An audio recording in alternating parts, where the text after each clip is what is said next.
नमस्कार सभी दोस्तों को। तो हम लोग जीएसएंट साइंस के अंतर्गत साइंस पढ़ रहे हैं और साइंस में मैंने आपको पिछली क्लासेस में परिसंचरण तंत्र और कंकाल तंत्र के बारे में पढ़ाया। तो हम लोगों का जो टॉपिक चल रहा है वो है कंकाल तंत्र। और कंकाल तंत्र में अगर हम बात करें तो हम लोगों ने कंकाल तंत्र में अभी जो कंकाल तंत्र का एक पार्ट है उसके बारे में पढ़ रहे हैं, अस्थियों के बारे में, हड्डियों के बारे में। पिछली क्लास में हमने कंकाल तंत्र में जितनी भी हमारी बॉडी में 206 हड्डियां पाई जाती हैं उनके नाम और वो किस अंग में कौन सी हैं, क्या है, इन पर हम लोगों ने चर्चा कर ली थी। अब आज हमें क्या पढ़ना है, हड्डियों वाले पार्ट में ही हम चल रहे हैं, अस्थियों वाले पार्ट में हम चल रहे हैं। हम पढ़ेंगे ज्वाइंट। तो ज्वाइंट हमें पढ़ना है आज। लेकिन उससे पहले, क्लास शुरू करने से पहले हम लोग एक महत्वपूर्ण बात करते हैं। एक महत्वपूर्ण सूचना है सभी छात्रों के लिए। सूचना ये है कि आज ये YouTube पर हमारी आखिरी क्लास है।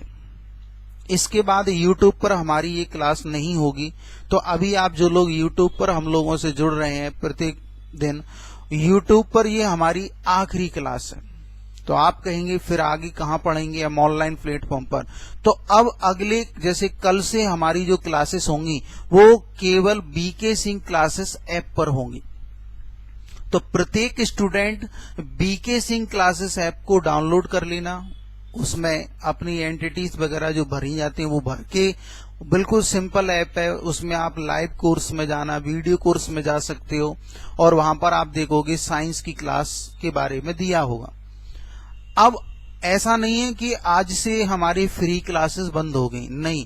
आप बीके सिंह क्लासेस ऐप पर कल से जाइए और कल से आप जितने भी स्टूडेंट हैं सबके लिए अभी वो demo class B K Singh classes app पर भी उपलब्ध होंगी। तो YouTube पर हम कल से नहीं आएंगे, कल से हम बीके सिंह क्लासेस ऐप पर आएंगे। तो सभी लोग प्ले स्टोर से B K Singh classes app download कर लेना, उसमें लॉगिन कर लेना अपना, और उसके बाद आप हमारी उस क्लास को वहां पर ऐप पर देख सकते हो। अभी डेमो चल रहा है, डेमो क्लास है, प्रत्येक स्टूडेंट देख सकता है उसमें। तो ऐसा नहीं है कि अभी जिनकी फीस जमा है, जिन्होंने चार्ज दे दिया है वो ही देख पाएंगे। बिल्कुल डेमो चल रहा है। तो आप कल बीके सिंह क्लासेस ऐप पर ही हम लोग करेक्ट 11 बजे मिलेंगे। तो आज YouTube पर हमारी ये आखिरी क्लास है। उसके बाद हम बीके सिंह क्लासेस ऐप पर कल से बिल्कुल कंटिन्यू करेंगे। तो सभी स्टूडेंट जुड़ जाएंगे, डेमो अभी वहां चलेंगे। ठीक है। अब आते हैं हम बात, हमने कंकाल तंत्र में क्या पढ़ लिया। तो कंकाल तंत्र में हम लोगों ने, और कई लोगों के मैसेज आ रहे हैं, कॉल आ रहे हैं, सर नोट्स। तो जैसे आप बीके सिंह क्लासेस ऐप पर पढ़ना शुरू करेंगे तो उसी ऐप पर आपको पीडीएफ नोट्स जल्द ही प्रोवाइड करा दिए जाएंगे। तो उसी ऐप पर आपको वो मिलेंगे नोट्स। तो कोई टेंशन नहीं है उसमें आपको। अब आप देखिए हम लोगों ने टॉपिक कौन सा शुरू किया था, कंकाल तंत्र शुरू किया था। कंकाल तंत्र में पिछली क्लास में जो आज जुड़े हो वो पिछली क्लासेस की 2 वीडियो देख सकते हो। उसमें मैंने कंकाल तंत्र की 206 हड्डियों के बारे में चर्चा कर ली। अब आज हमें पढ़ना है कंकाल तंत्र में ज्वाइंट, संधि क्या होती है, क्योंकि हड्डियों के बारे में ही हम पढ़ रहे हैं। तो ज्वाइंट हमसे पूछा जाता है संधि क्या होती है। देखिए अब ज्वाइंट क्या होता है, क्योंकि 206 हड्डी हमारी हैं। अब इन 206 हड्डियों में अगर हम बात करें तो हमसे ये पूछता है वो कि ज्वाइंट क्या होता है, और ज्वाइंट के बारे में हमसे थोड़ी बहुत बातें पूछी जाती हैं। अब ज्वाइंट के बारे में अगर हम बात करें तो आपसे पूछा जाएगा ज्वाइंट क्या है और ये कैसे कार्य करता है। जैसे आप देखो हमारी हड्डी पूरी बॉडी में एक दूसरे से जुड़ी हुई है, उनमें अलग अलग प्रकार के मूवमेंट होते हैं, उनमें अलग अलग प्रकार की गति होती है। तो उस आधार पर हमारे जो ज्वाइंट हैं उनके बारे में पहले हम बेसिक जानकारी लेते हैं, ज्वाइंट होता क्या है। तो देखिए आप,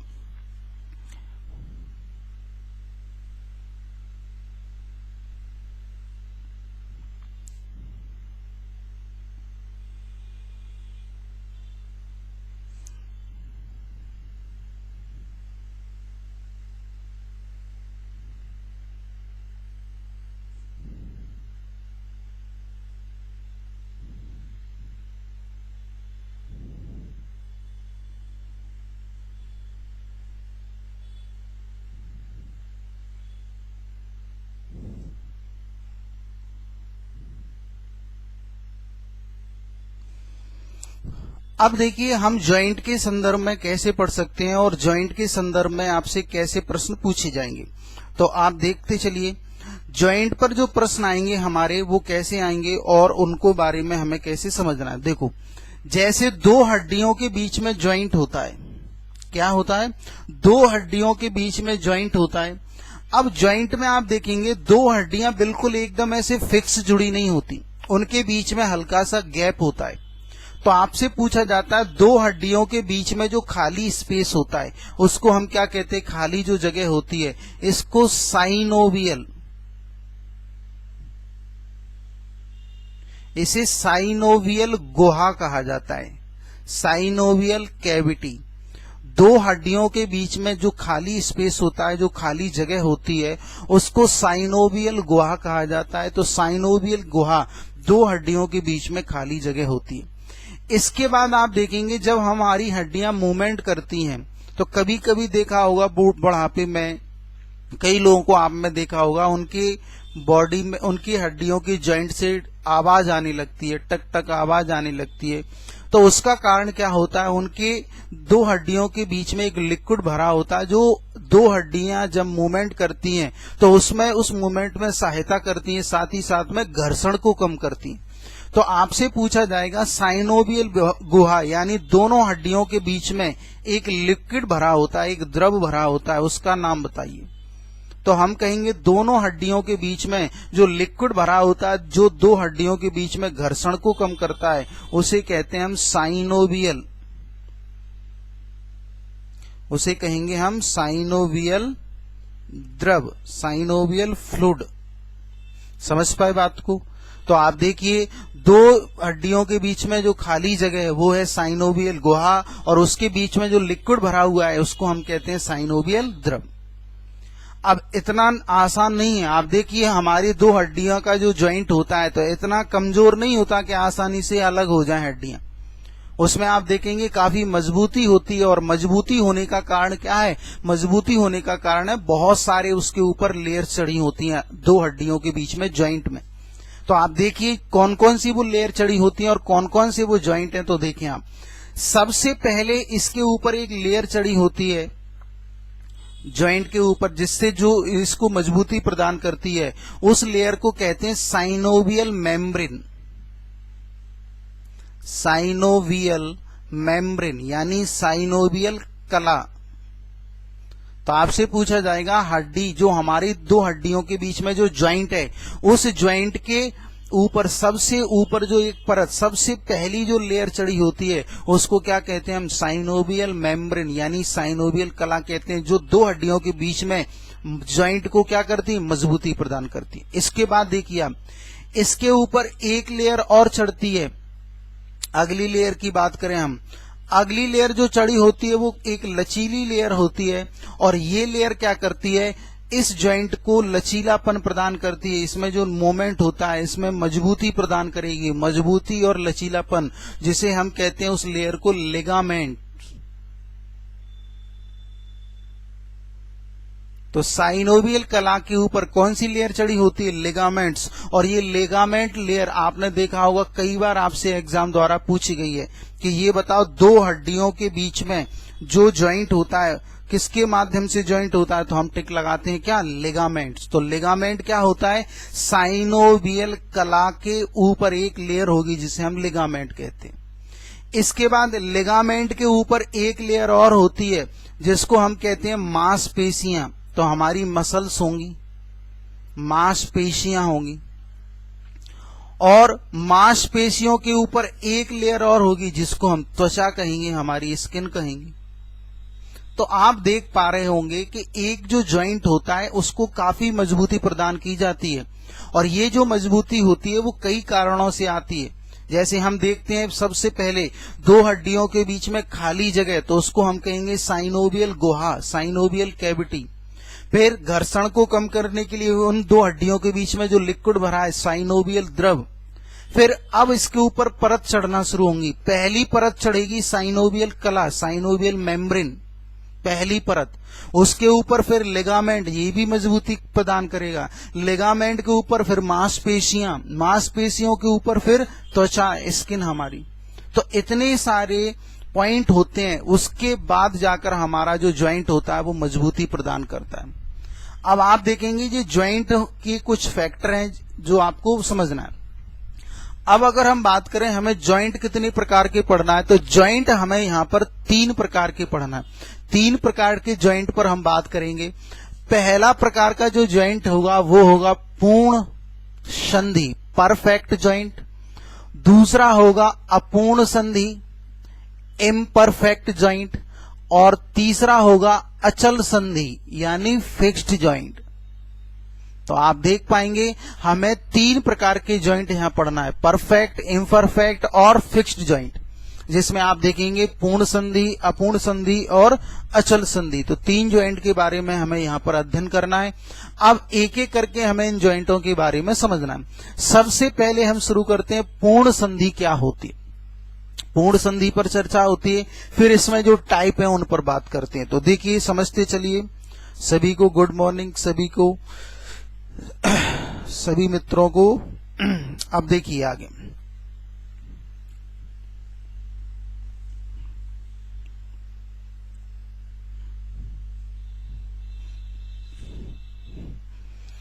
अब अगर हम समझें तो हमें समझना है सबसे पहला जो ज्वाइंट पढ़ना है हमें वो है पूर्ण संधि, परफेक्ट ज्वाइंट।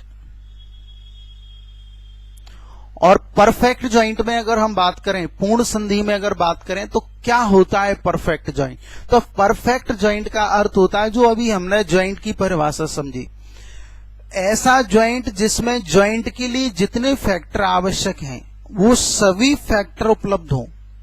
यानी हमारी बॉडी में पाए जाने वाला हड्डियों का ऐसा ज्वाइंट जिसमें सारी चीजें उपलब्धता है। सारी मतलब जैसे उसमें साइनोवियल गुहा होगी, साइनोवियल द्रव भरा होगा, साइनोवियल कला होगी इसमें, साथ ही साथ में लिगामेंट की परत होगी, मांसपेशियां होंगी, त्वचा होगी। यानी ऐसा ज्वाइंट जिसमें सभी फैक्टर पाए जाते हैं उसको हम परफेक्ट ज्वाइंट कहते हैं। साथ ही साथ में इसमें जो 2 हड्डियां एक दूसरे से ज्वाइंट होती हैं उनमें मूवमेंट भी बहुत होता है। ऐसा नहीं होता कि थोड़ा सा मूवमेंट हो, बहुत सारी, यानी कई दिशाओं में या एक दिशा में भी अगर वो मूवमेंट करती है तो उनमें बहुत मूवमेंट होता है। तो ऐसा ज्वाइंट, परफेक्ट ज्वाइंट की परिभाषा सुनिए आप, ऐसा ज्वाइंट जिसमें ज्वाइंट के सभी फैक्टर उपलब्ध हों, जिसमें हर चीज ज्वाइंट की हो, साथ ही साथ में जिसमें हड्डियों में मूवमेंट भी बहुत सारा पाया जाता हो, उसको हम कहते हैं परफेक्ट ज्वाइंट। अब इसमें हम टाइप समझते चलते हैं। तो पहला ज्वाइंट हम पढ़ते हैं इसमें, वो है आपका कंदुक खल्लिका ज्वाइंट।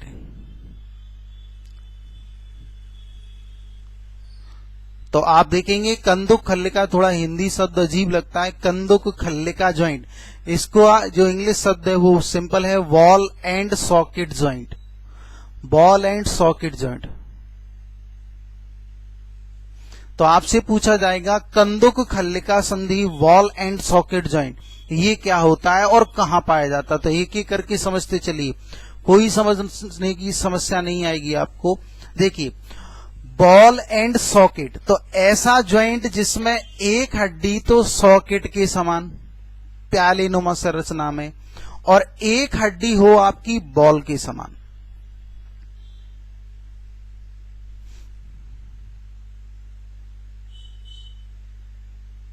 आपसे वो कहेगा बॉल एंड सॉकेट ज्वाइंट क्या होता है, कंदुक खल्लिका संधि क्या होती है। तो आप देखेंगे इस ज्वाइंट को हम किस तरीके से पढ़ेंगे। एक तो हड्डी आपकी कैसी हो, प्यालेनुमा आकार में, इस टाइप में, यू शेप में, और एक हड्डी आपकी कैसी हो, बॉल के आकार की। तो यू शेप यानी प्यालेनुमा आकार में हो और आपकी एक हड्डी बॉल के आकार की हो, तो इस तरीके से जो ज्वाइंट होता है। साथ ही साथ में एक जो हड्डी, ये महत्वपूर्ण बात है, एक जो हड्डी होती है वो लगभग 360 डिग्री घूम सकती है।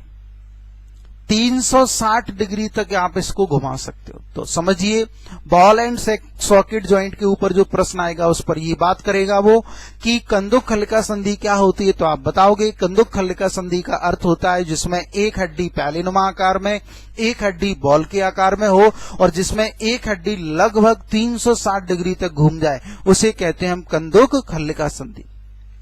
अब आपसे पूछा जाएगा ये कहां पाई जाती है भैया, तो कहां पाई जाती है? हमारी बॉडी में ऐसा कौन सा जॉइंट है जहां 360 डिग्री तक हम घुमा सकते हैं प्रैक्टिस के माध्यम। अभी नहीं घूम रहे होगी लेकिन प्रैक्टिस करके घुमा सकते हो, उसमें गुंजाइश होती है घुमाने की। तो हम कहेंगे 360 डिग्री आप देखोगे हमारा जो कंधा है, और जो कंधे में जो जॉइंट है जिसमें आप अपने हाथ को 360 डिग्री तक घुमा सकते हो। कई ऐसे बॉलर आपने देखे होंगे 360 डिग्री पर बॉल फेंकते हैं।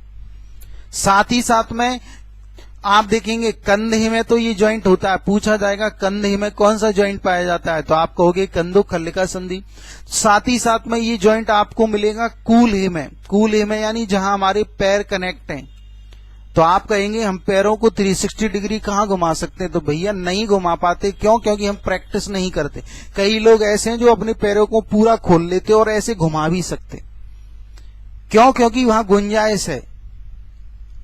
ऐसा नहीं होता कि प्रैक्टिस से हर एक चीज संभव। अब जैसे हमारा हाथ है, ये ऐसे खुलता है हाथ, अब आप प्रैक्टिस करके इसको उल्टी साइड खोल सकते हो क्या? नहीं, क्योंकि ये टूट जाएगा जॉइंट। यहां केवल इतनी गुंजाइश है, इसको ऐसे खोल सकते हैं।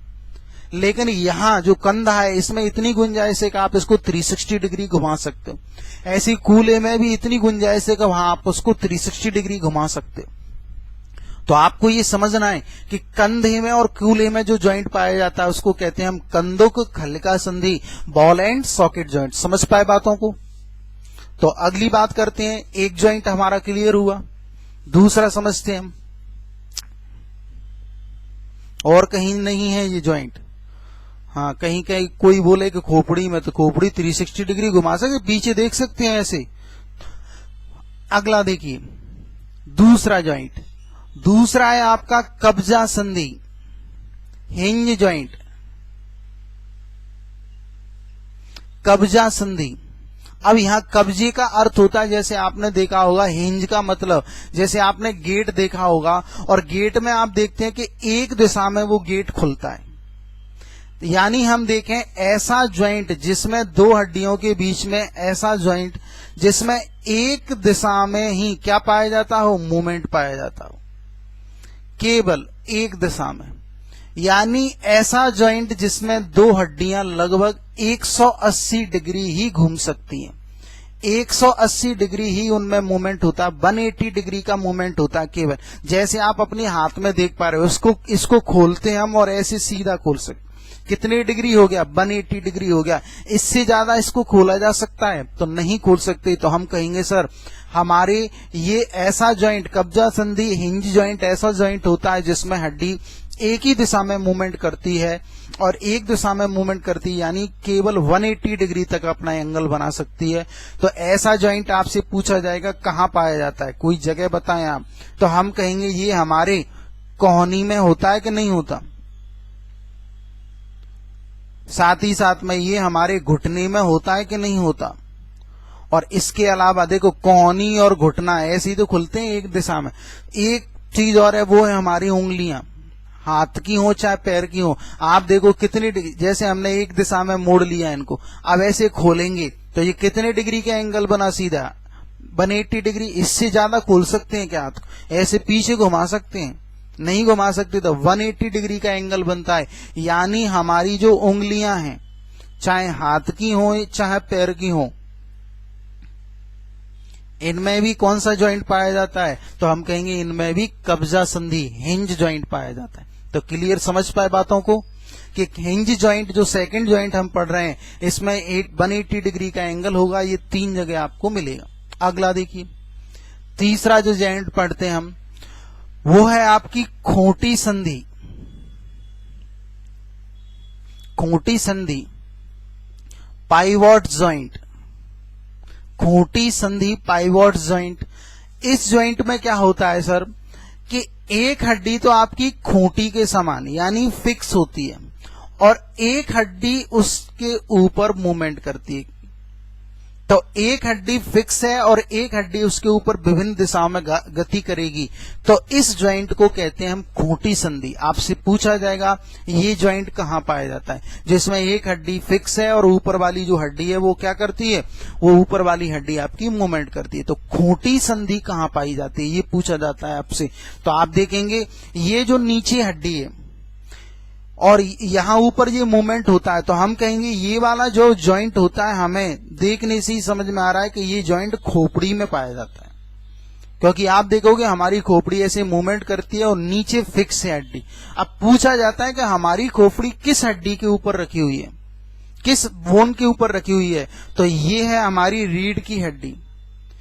पढ़ाया था रीढ़ की हड्डी का वह हिस्सा जो गर्दन वाला भाग है, रीढ़ की हड्डी का वह हिस्सा जो गर्दन में पाया जाता है, और गर्दन में जो पाया जाता है उसमें कौन सी हड्डियां थी, सर्वाइकल बोन्स।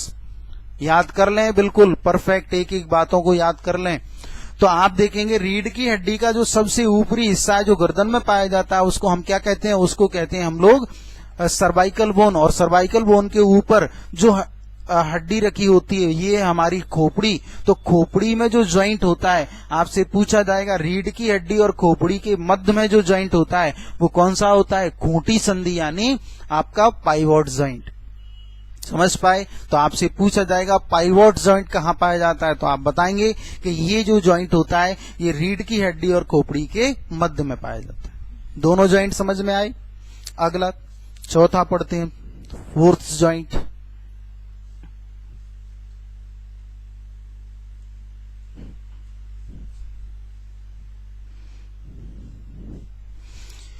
देखिए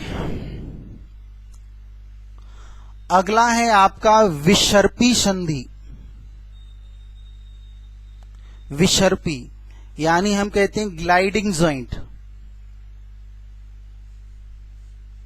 विसर्पी संधि यानी हमारा ग्लाइडिंग ज्वाइंट, इस पर प्रश्न पूछा जाता है। तो ये ज्वाइंट बिल्कुल सिंपल है, आसान है। इसमें आप क्या होता है, देखिए जैसे कोई भी दो हड्डियां होती हैं सर, और ये दो हड्डियां क्या होती हैं, एक दूसरे के ऊपर फिसलती हैं।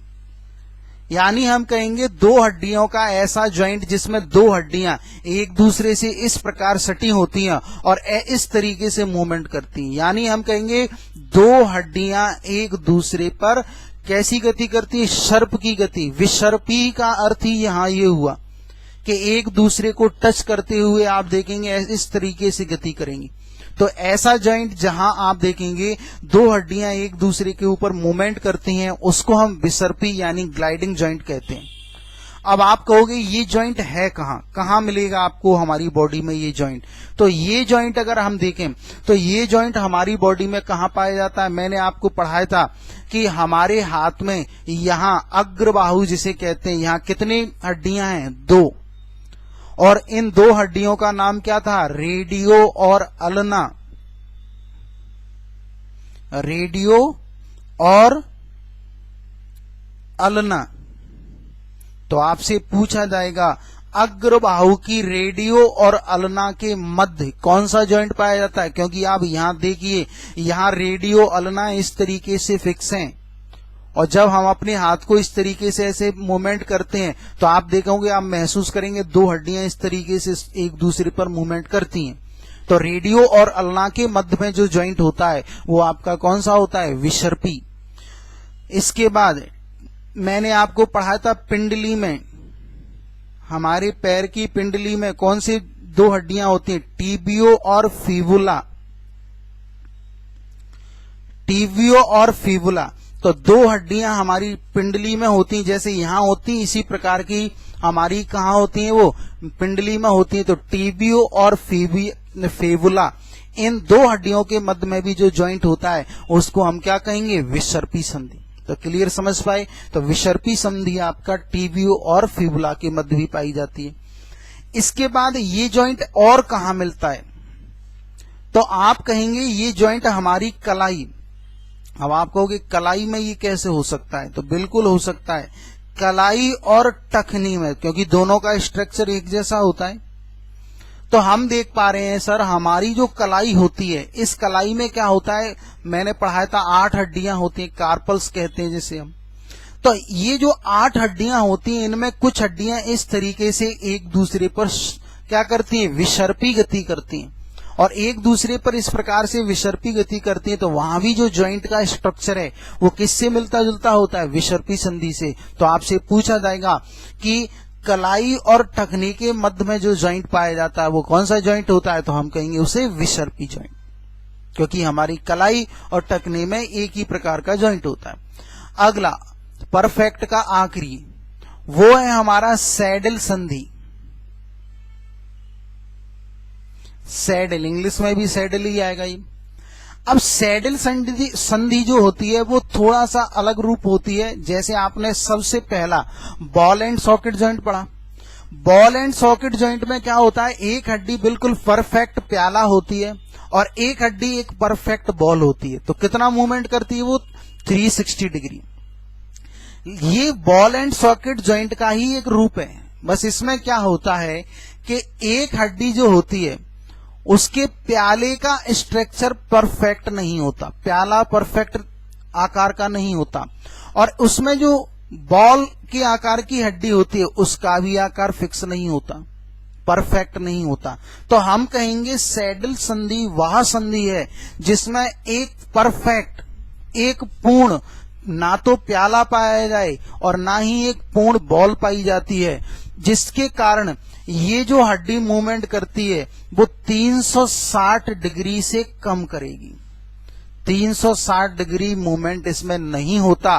क्यों नहीं होता इसमें मूवमेंट, क्योंकि इसमें प्याले का परफेक्ट सेव नहीं होता, बॉल का परफेक्ट सेव नहीं होता। इसलिए हम देख पाएंगे ये जो जॉइंट होता है इसमें ये हड्डी होती है 360 डिग्री से कम मूवमेंट करती है, और 360 डिग्री से कम मूवमेंट करने के कारण आप देखेंगे यहां पर ये कुछ अलग प्रकार का जॉइंट बनता है। आपसे पूछा जाएगा कहां है ये जॉइंट हमारी बॉडी में, तो आप देखते हैं हमारा जो अंगूठा है, अंगूठे को जब हम ऐसे मूवमेंट कराते हैं, जब अंगूठे को हम इस तरीके से मूवमेंट कराते हैं तो आप देखोगे यहां पर जो जॉइंट है हमारे अंगूठे में वो लगभग 360 डिग्री का होता है। 360 डिग्री से थोड़ा कम होता है, क्योंकि वो पूरा 360 डिग्री नहीं घूम पाता। तो हम कहेंगे हमारे अंगूठे में जो जॉइंट पाया जाता है, चाहे हाथ का अंगूठा हो चाहे पैर का अंगूठा हो, तो आपसे पूछा जाएगा इनमें कौन सा जॉइंट पाया जाता है, हाथ का हो चाहे पैर का हो। तो हम कहेंगे चाहे हाथ का अंगूठा हो चाहे पैर का अंगूठा हो, तो वहां पर कौन सा जॉइंट पाया जाता है आपका, तो हम कहेंगे वहां पर आपका कौन सा जॉइंट होगा, वहां पर आपका होगा सैडल संधि। तो समझ पाए बातों को, हमने पूर्ण संधि के अंतर्गत 5 बातों को पढ़ लिया। 5 जॉइंट आपके पूर्ण संधि के अंतर्गत आएंगे। समझ पाए, आगे बढ़े। अगला है अपूर्ण और अचल संधि। देखिए वो बिल्कुल समझ में आएंगे हमें सिंपल तरीके से।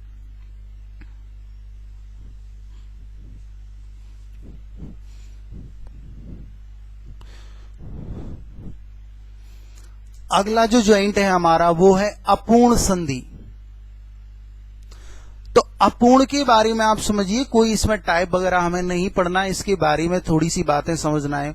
अपूर्ण का अर्थ क्या होता है, ऐसा जॉइंट जिसमें जॉइंट के सभी फैक्टर उपलब्ध ना हो, जॉइंट के सभी फैक्टर उपलब्ध नहीं होंगे। जैसे हमने अभी जॉइंट के सभी फैक्टर्स में कौन कौन से फैक्टर पढ़े, साइनोवियल गुहा पढ़ा हमने, साइनोवियल मेम्ब्रेन पढ़ा, साइनोवियल फ्लूइड पढ़ा हमने, साथ ही साथ में लिगामेंट पढ़ा। तो ये सारी चीजें इसके अंतर्गत हमने पढ़ी थी, लेकिन इसमें कुछ गायब होता है। इसमें क्या होता है सर, ये इस प्रकार का जॉइंट होता है। देखो आप, सबसे पहली बात तो ये ऐसा जॉइंट होता है जैसे मान लो इस जॉइंट में होता क्या है, अपूर्ण के बारे में समझें। सबसे पहली बात तो ये जो जॉइंट होता है इसमें साइनोवियल द्रव नहीं भरा होता। यहां संभवतः ये बताया जाता है कि 2 हड्डियां एक दूसरे पर बिल्कुल सटी होती हैं, बिल्कुल एक दूसरे से चिपकी होती हैं। तो जब साइनोवियल कैविटी यानी जब खाली जगह नहीं होगी तो उनमें साइनोवियल द्रव भी नहीं भरा होगा, और साइनोवियल द्रव नहीं भरा होता तो आप देखेंगे यहां पर क्या स्थिति बनती है कि ऐसा जॉइंट जिसमें साइनोवियल द्रव नहीं है, लिगामेंट की परत भी नहीं है। यानी हम कह सकते हैं कि जो 5 फैक्टर हमने पढ़े थे, 5 में से कुछ फैक्टर इसमें गायब हो, लिगामेंट गायब है, साइनोवियल गुहा गायब है, साइनोवियल द्रव गायब है। तो ऐसा जॉइंट जिसमें जॉइंट के जो फैक्टर हैं वो कुछ गायब रहते हैं, है नहीं।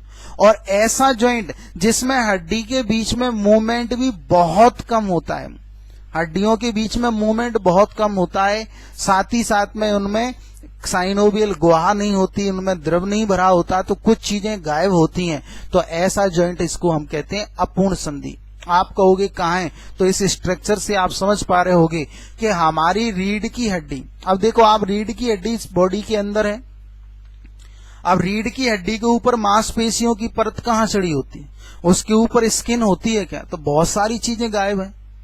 साथ ही साथ में खाली स्पेस नहीं होता बीच में उनके में, और खाली स्पेस नहीं होता तो साइनोवियल द्रव नहीं भरा होता, लिगामेंट की परत नहीं होती।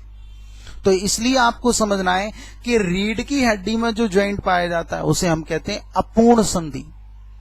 ठीक है, तीसरा पढ़े, ये ज्यादा महत्वपूर्ण नहीं है इसलिए हम आसानी से इनको समझ लेते हैं। अचल संधि, फिक्स्ड जॉइंट, शब्द से ही समझ पा रहे हैं हम अचल। अब अचल संधि क्या होता है, कल मैंने आपको पढ़ाया था कि हमारे सिर में कितनी हड्डियां होती हैं, 8। जैसे सिर वाले भाग की बात करें, मैंने आपको बताया था 8 हड्डियां होती, और सिर वाली जो हड्डियां होती हैं 8 की 8 इस तरीके से कनेक्ट होती हैं कि उनमें मूवमेंट होता है। जैसे मैंने आपको पढ़ाया था सबसे बड़ी हड्डी पैराइटल बोन्स, ये फ्रंटल थी, ये आपकी टेम्पोरल, ये आपकी ऑक्सीपिटल। तो ये जो हड्डियां हमारे सिर की हड्डियां थी, इनमें मूवमेंट होता है क्या, ये इस तरीके से जुड़ी होती हैं कि इनमें बिल्कुल भी मूवमेंट नहीं होता, फिक्स होती हैं, अचल होती हैं। तो हमारे शरीर में पाए जाने वाले हड्डियों का ऐसा जॉइंट जिसमें बिल्कुल भी गति ना हो, बिल्कुल भी मूवमेंट ना हो, तो उसे हम कहते हैं फिक्स्ड जॉइंट, अचल संधि। तो क्या कहा जाता है इसको, अचल संधि कहा जाता है। तो आपसे पूछा जाएगा ये कहाँ पाया जाता है ये जॉइंट, तो हम कहेंगे ये जॉइंट आपका कपाल में पाया जाता है। हमारे सिर में जो जॉइंट होता है उसको हम अचल संधि कहते हैं, फिक्स्ड जॉइंट कहते हैं। तो भैया समझ पाए, इन 2 में टाइप नहीं पढ़ना, इनमें एक एक उदाहरण है वो याद करना, रीढ़ की हड्डी, कपाल वाला, और बाकी जो सब ज्यादा प्रश्न आते हैं वो परफेक्ट जॉइंट के ऊपर आते हैं। तो आप बताइए, कंकाल तंत्र में 206 हड्डियों पर हमने चर्चा कर ली, साथ ही साथ में हमारे जो जॉइंट पाए जाते हैं उन जॉइंट पर भी हमने चर्चा कर ली। अब हमारी जो चर्चा रह गई है, इसमें 1-2 बातें रह गई हैं, उन पर चर्चा करते हैं। जैसे कौन सी बातें रह गई, मैंने आपको पढ़ाया था कंकाल तंत्र में आपको 2 चीजों के बारे में समझना है, एक तो अस्थि और एक उपास्थि, यानी हमारी जो बोन, और एक हमें क्या पढ़ना था, कार्टिलेज, उपास्थि। तो आप देखिए उपास्थि के ऊपर भी बहुत सारे प्रश्न आते हैं, तो हमें बेसिक संरचना पढ़ना होगी, कहाँ होती है ये उपास्थि, कार्टिलेज, और इसका क्या स्ट्रक्चर है। तो 1 मिनट में हम इस बात को समझते हैं, ये महत्वपूर्ण है। तो देखिए, सभी को समझ में आ रहा है, लिखें कमेंट बॉक्स में समझ में आ रहा है कि नहीं आ रहा, और रेगुलर जुड़े रहें, पढ़ते रहें। वीडियो अगर समझ में आ रही है, अच्छी लग रही है, तो इसको अधिक से अधिक प्लेटफॉर्म पर अधिक से अधिक लोगों तक पहुंचाएं, शेयर करें, इसको लाइक करें। देखिए उपास्थि क्या होती है, तो इसके बारे में कुछ हमें बातें समझना है। जैसे हमने हड्डी के ऊपर पढ़ा था, सेम टू सेम बातें यहां भी हमें समझना है कि उपास्थि क्या होती। तो हम कहेंगे, देखो साइंस में बहुत सारी ब्रांचेस होती हैं, हर एक ब्रांच में साइंस में कुछ अलग अलग चीजों के बारे में पढ़ा जाता है, समझा जाता है, उस पर रिसर्च होती है। आपसे पूछा जाएगा कि साइंस की उस ब्रांच का नाम बताइए जिस ब्रांच में कार्टिलेज के ऊपर रिसर्च होती है, कार्टिलेज के बारे में पढ़ा जाता है, उपास्थि के बारे में पढ़ा जाता है। तो हम कहेंगे साइंस की जिस ब्रांच में उपास्थि के ऊपर कार्य होता है उसे हम कहते हैं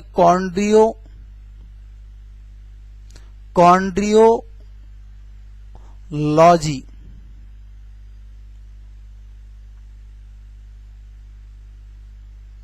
तो कॉन्ड्रियोलॉजी साइंस की वह ब्रांच है जिसमें हम किसके बारे में बात करेंगे, जिसमें हम उपास्थि के ऊपर रिसर्च करेंगे, बात करेंगे। उपास्थि के ऊपर नई नई प्रकार की जानकारियों, रिसर्च, ये सारी बातें हमारी कहां से आएंगी, कॉन्ड्रियोलॉजी। अब आप समझिए उपास्थि क्या है। तो उपास्थि हमारे शरीर में पाए जाने वाला एक अर्ध ठोस सहसंयोजी ऊतक है। एक अर्ध ठोस सहसंयोजी ऊतक, टिश्यू। अब आप कहोगे हड्डी में और इसमें क्या अंतर है। मैंने वहां भी आपको ये शब्द बताया था कि सहसंयोजी मतलब होता है एक ऐसा टिश्यू, एक ऐसा ऊतक जो काफी मजबूती के साथ एक दूसरे से जुड़े होते हैं। और मैंने आपको पढ़ाया था कि हमारी बॉडी में सबसे पहले सेल बनती है, सेल मिलकर ऊतक बनाते हैं और ऊतक मिलकर अंग बनाते हैं। सेल मिलकर टिश्यू बनाएंगे, टिश्यू मिलकर ऑर्गन बनाएंगे। तो हमारी जो कार्टिलेज यानी उपास्थि जो होती है वो भी किससे बनी होती है, सहसंयोजी ऊतक से। लेकिन अंतर इतना है, हड्डी कैसी होती है हमारी, कठोर। लेकिन ये कठोर या ठोस, ये ठोस नहीं होती, ये कैसी होती है, अर्ध ठोस। अभी उदाहरण जब हम पढ़ेंगे बिल्कुल समझ में आएगा कि क्या पढ़ रहे हैं हम। तो ये अर्ध ठोस होती है, कठोरता इसमें नहीं होती। तो अर्ध ठोस और ना ही ज्यादा ये सॉफ्ट होती।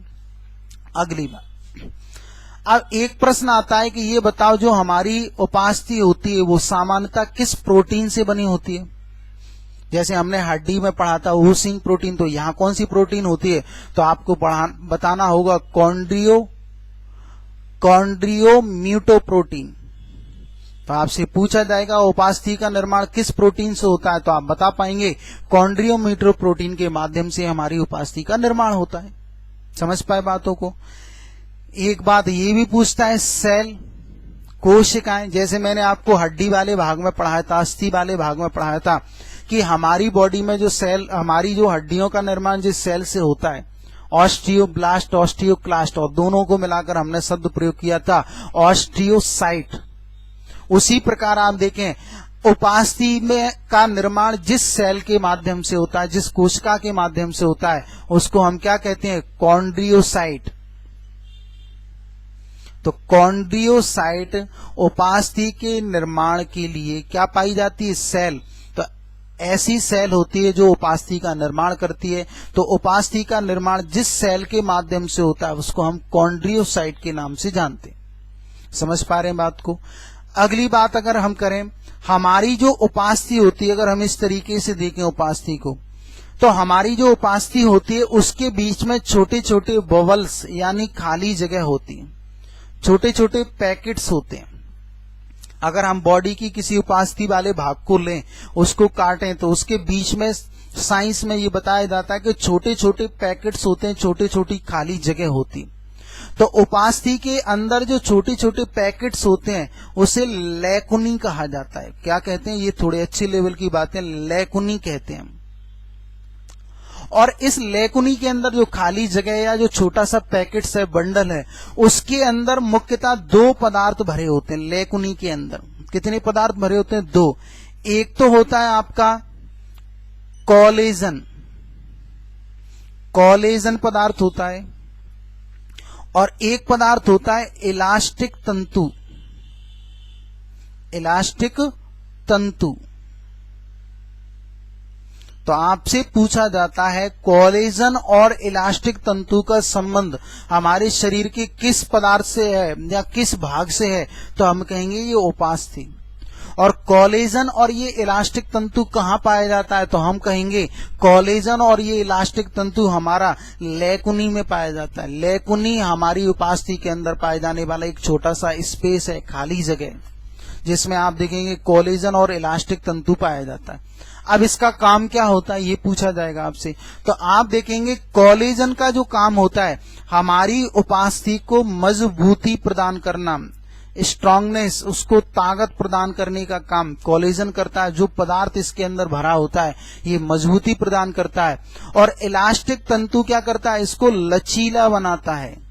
क्योंकि अभी जैसे हम उदाहरण पढ़ेंगे तो समझ में आएगा आपको कि हमारी जो उपास्थि होती है ये लचीली होती है, काफी लचीली।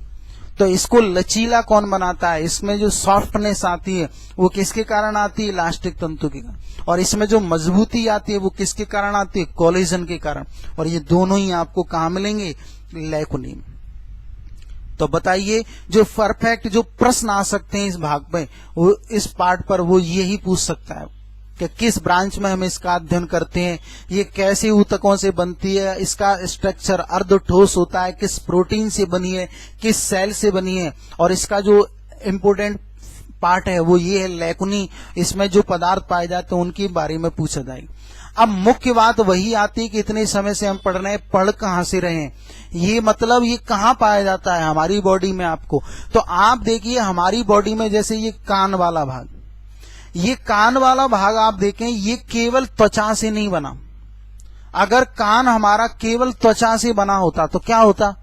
ये कान हमारा एकदम ऐसे सीधे नहीं होते, जैसे कुत्तों के देखें आपने ऐसे नीचे डले होते, केवल त्वचा होती तो बिल्कुल सॉफ्ट होते।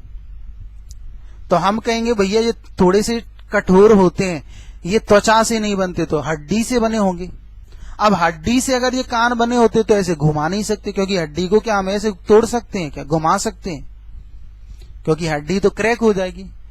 तो ये जो कान हमारे बने हुए हैं ये किस चीज से बने? त्वचा है नहीं, स्किन, केवल स्किन है नहीं, क्योंकि स्किन होती तो बिल्कुल सॉफ्ट होते, ऐसे डले होते।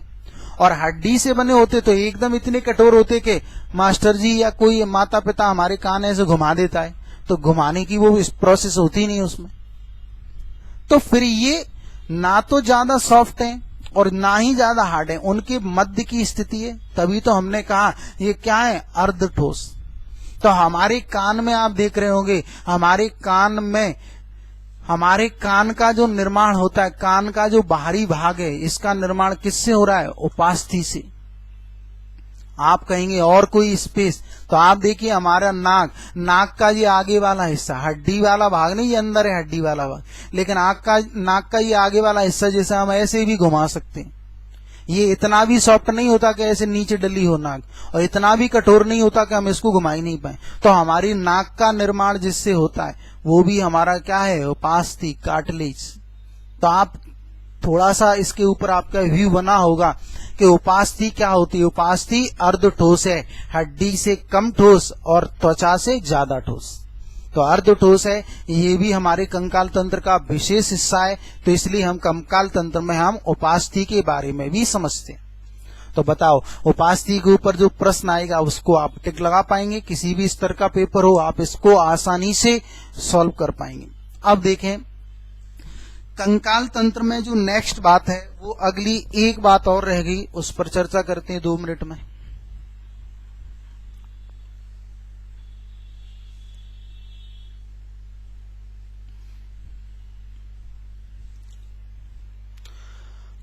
अगली जो बात है कंकाल तंत्र में वो है आपका कंकाल तंत्र के प्रकार।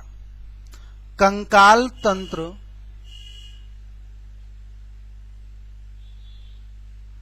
कितने प्रकार का होता है? तो हम कहेंगे ये 2 प्रकार का होता है।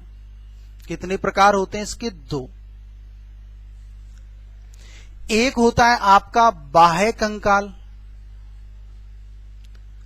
बाह्य कंकाल, एक्सोस्केलेटन सिस्टम, बाह्य कंकाल तंत्र, और दूसरा होता है एंडोस्केलेटन सिस्टम, अंतः कंकाल। एक्सोस्केलेटन सिस्टम और एंडोस्केलेटन सिस्टम, बाह्य कंकाल और अंतः कंकाल, दोनों के मध्य में एक दूसरे में डिफरेंस समझ लीजिए, जिससे प्रश्न आसानी से बन जाएगा। अब डिफरेंस आराम से हम समझते हैं। जैसे बाह्य कंकाल क्या होता है? ये हमारे शरीर के बाहरी भाग में होगा। समझ पाए? दोनों को एक साथ समझते चलते। अंतः कंकाल कहां होगा? शरीर के आंतरिक भाग में।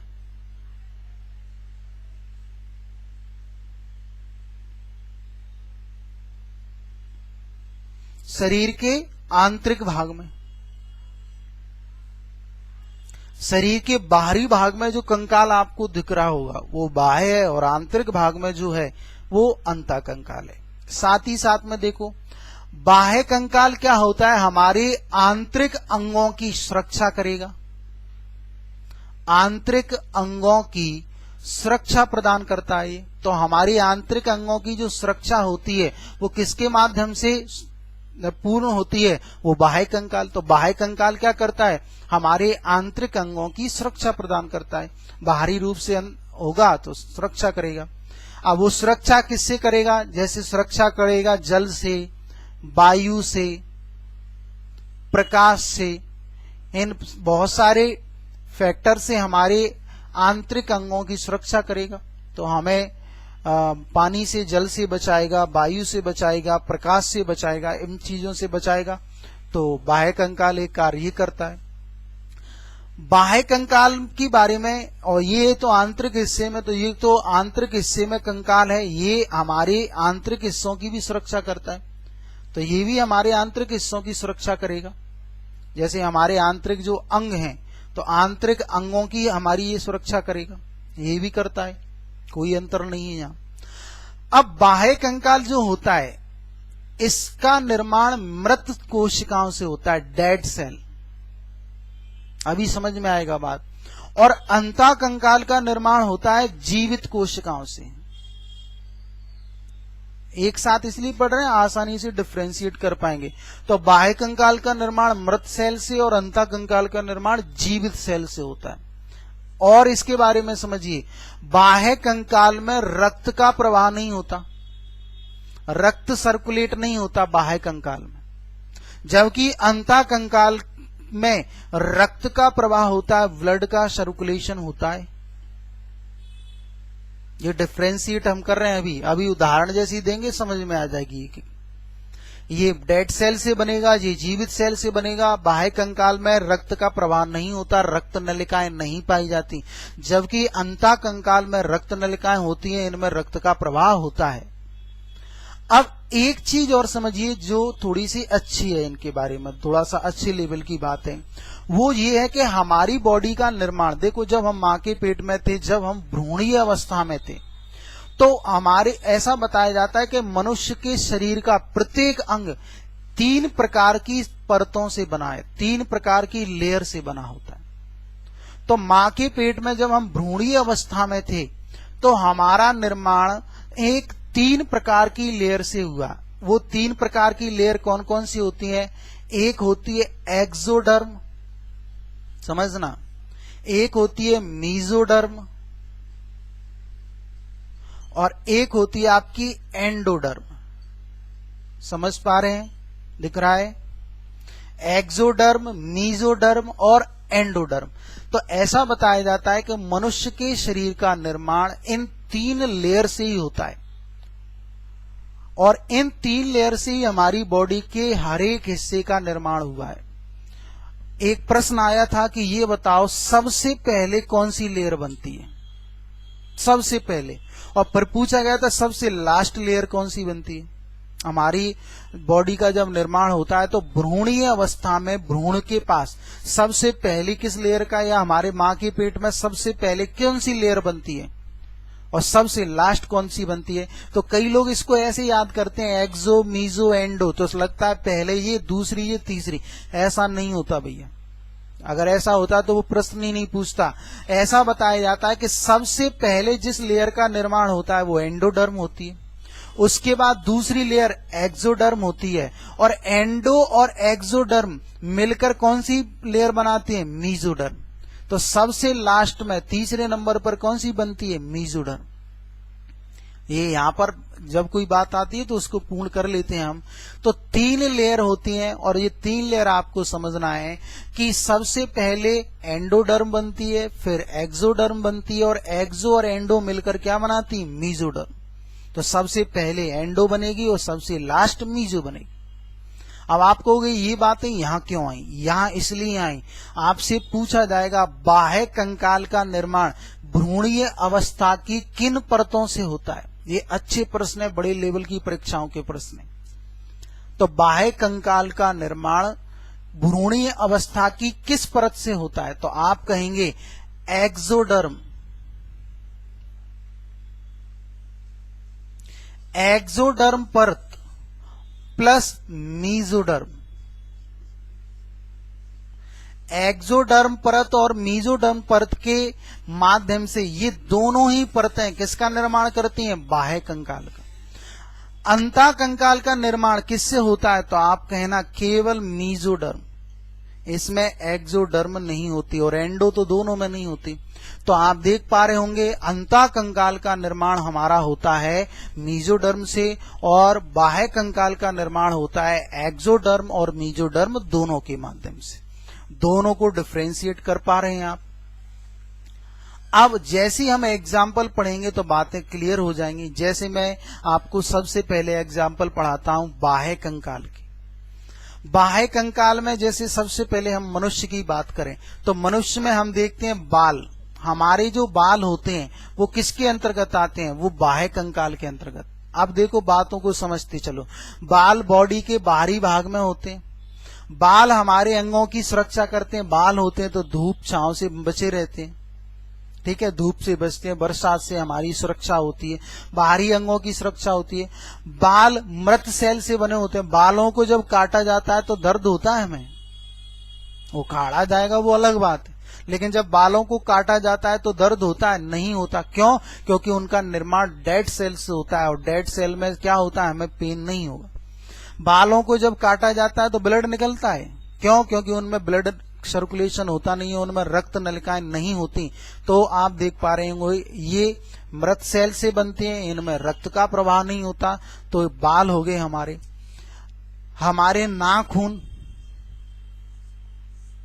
हमारे जो नाखून है आप उनको भी काटते हैं तो दर्द नहीं होता, ब्लड नहीं निकलता। तो ये भी बाह्य कंकाल तंत्र का भाग है। साथ ही साथ में अन्य प्राणियों पर भी चर्चा करें हम तो अन्य प्राणियों में जैसे हम कहें पक्षियों के पंख।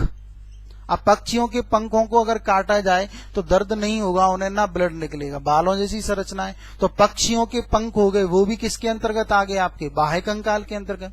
साथ ही साथ में मछली में भी पंख जैसी संरचना होती है जिसे हम सल्क कहते हैं। तो मछलियों में पाए जाने वाला सल्क ये भी किससे बना होता है? डेड सेल से।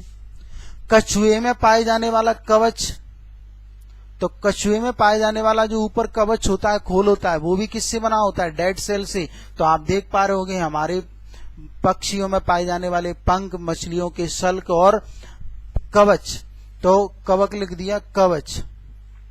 तो कछुए में पाए जाने वाला जो कवच है वो भी आप देखेंगे किससे बना होता है? डेड सेल से। तो क्लियर हुई अब बात कि डेड सेल से बने होते हैं और जिनमें कौन सा तंत्र होता है? बाह्य कंकाल के अंतर। अब अंतःकंकाल में क्या आता है? तो अंतःकंकाल में अगर हम उदाहरण की बात करें तो हमारी अस्थि, हड्डी किसके अंतर्गत आएंगी? अंतःकंकाल। और हमारी उपास्थि किसके अंतर्गत आएंगी? अंतःकंकाल। अब उपास्थि, कान को काट के देखना, दर्द होगा? बिल्कुल होगा। ब्लड निकलेगा? बिल्कुल निकलेगा। क्यों? क्योंकि ये जीवित सेल से बनी है और इनमें रक्त का प्रवाह होता है। हमारे शरीर की आंतरिक हड्डी या किसी भी हड्डी को काटा जाएगा, ब्लड निकलेगा, दर्द होगा। तो आप देख पा रहे होंगे जितनी हड्डी हमने 206 हड्डियां पढ़ी वो सब किसके अंतर्गत आती हैं? अंतःकंकाल। और उपास्थि के बारे में हमने पढ़ा तो वो भी किसमें आती है? अंतःकंकाल। तो इस प्रकार आप देख रहे हैं कंकाल तंत्र के बारे में। अब कंकाल तंत्र में जो हड्डियों से संबंधित बीमारियां हैं वो मैंने आपको पहले ही बताया। बीमारी वाला चैप्टर में आपको अलग से पढ़ाऊंगा जिसमें हर एक अंग की बीमारियों के बारे में पढ़ेंगे, तो वो यहाँ नहीं हम चर्चा करें। कंकाल तंत्र में आपसे इससे ज्यादा कभी कोई प्रश्न अभी तक एग्जाम में नहीं पूछा गया है कि कंकाल तंत्र में हड्डियों के नाम पूछता है। साथ ही साथ में जितना हमने पढ़ा उससे भी बहुत कम पूछा गया है, हम तो और आगे लेकर चल रहे हैं। और साथ ही साथ में कंकाल तंत्र के टाइप, जॉइंट, ये हमसे उपास्थि, ये सारी चीजें पूछ सकता है, इस पर हमने चर्चा कर ली। तो 1 मिनट में आप महत्वपूर्ण सूचना फिर से देता हूं, कल से हमारी यूट्यूब पर क्लास नहीं होगी।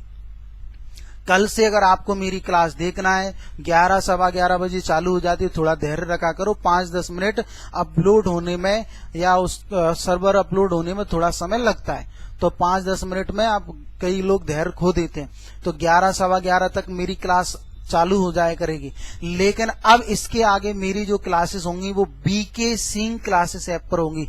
प्ले स्टोर में जाइए, B K Singh classes app download कीजिए, आप उसमें आप अपने आप को रजिस्टर्ड कीजिए और अभी डेमो उस ऐप पर चल रहा है। ऐसा नहीं कि आप फीस जमा करेंगे तो ही ऐप पर देख पाएंगे, अभी कुछ समय तक उसमें डेमो चल रहा है। तो आप कल सुबह 11 बजे ऐप खोलेंगे, यूट्यूब पर नहीं मिलूंगा मैं, ऐप में आप जाएंगे, वीडियो कोर्स या सीधे आप जैसी ऐप खोलेंगे, बहुत सिंपल ऐप है, उसमें आप देखेंगे लाइव क्लास लिख कर आ रहा होगा, मेरी class GS and science class, biology class के नाम से आ रहा होगा। आप उस पर क्लिक करेंगे और आप आसानी से क्लास को ले पाएंगे। अभी उसमें ऐप में भी डेमो चलेगा, तो आप कल सीधे आए, ऐप में डेमो लें। कल हम लोग देखो कंकाल तंत्र पूरा पढ़ लिया हमने, परिसंचरण पूरा हो गया, कंकाल पूरा हो गया। कल हम तीसरा नया तंत्र शुरू करेंगे, तो शुरू से जुड़ जाइए उस तंत्र में, रेगुलर पढ़िए। जल्द ही मैं इन दोनों तंत्रों की आपके पीडीएफ उपलब्ध करा दूंगा, ऐप से ही आप डाउनलोड कर लेना। कई लोगों का मैसेज आ रहा है, सर हम बिहार से हैं, यूपी से हैं, आप कहीं से भी हो, अब मैं आपको जो जीएस एंड साइंस पढ़ा रहा हूं, ये जीएस एंड साइंस फाउंडेशन है, जो आपका एसएससी, रेलवे, किसी भी स्टेट लेवल की परीक्षा उसके लिए महत्वपूर्ण है। केवल ऐसा नहीं कि केवल एमपी के लिए, हर एक राज्य के लिए ये महत्वपूर्ण है। और आप लोग भले ही दूसरे राज्य में हो, आपको ऐप पर पीडीएफ आसानी से उपलब्ध हो जाएगी। ठीक है, तो आप लोग कल सुबह 11 बजे बीके सिंह क्लासेस ऐप पर हम लोग मिलेंगे, यूट्यूब चैनल पर नहीं मिलेंगे अब। तो आप वहां आएंगे, डेमो लीजिए, वहां भी आपका डेमो चल रहा है, फ्री डेमो चल रहा है, तो आप आए, वहां पर आप पढ़ें। तो मिलते हैं कल, सभी को धन्यवाद। तो आप लोग पढ़ें, घर में सुरक्षित रहें।